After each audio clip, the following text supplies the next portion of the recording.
I raised him with wrinkled hands, bent back, and a heart too full of love. I gave up my dreams so he could chase his. And when my bones ached and my savings ran dry, I thought he'd be there. Instead, he looked me in the eye and said, "I don't want to feed an extra mouth." Then he tossed my bags in his trunk and drove me not to a nursing home, not to a shelter, but to his company, shouting, "If you want to eat, work for it." I smiled, not because I agreed, but because I saw the name on the building, Winford Technologies. And fate, my dear, had just delivered him to the edge of his own destruction.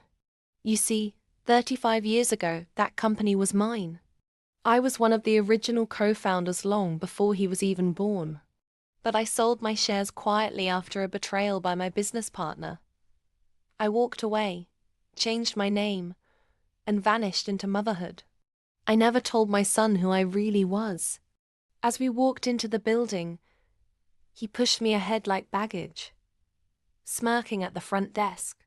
"Hey, I've got an elderly new hire for the maintenance crew. Maybe she can mop or something."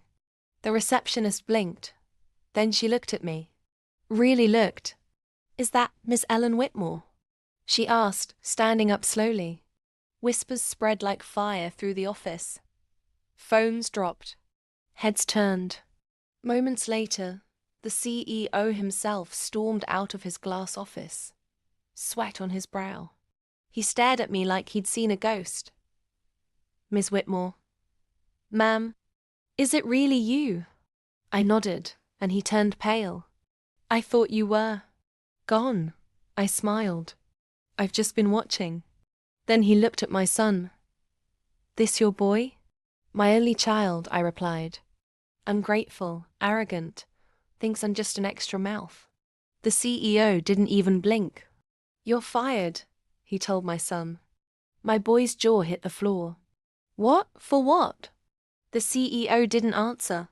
He was too busy leading me into his office with respect that could melt stone. "You built this company's legacy," he said. "Your son?" He just embarrassed it. Inside that glass office, I signed an agreement. I'm now a senior consultant emeritus honorary, paid generously, and only required to show up when I feel like it.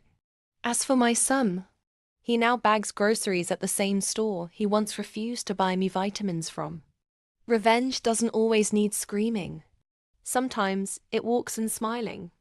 Never underestimate an old woman with a hidden past. Subscribe now, where life flips the script and age becomes the ultimate power. Hit that bell and get served justice with a warm cup of tea. Because Karma? She's a mother. And sometimes she is the mother.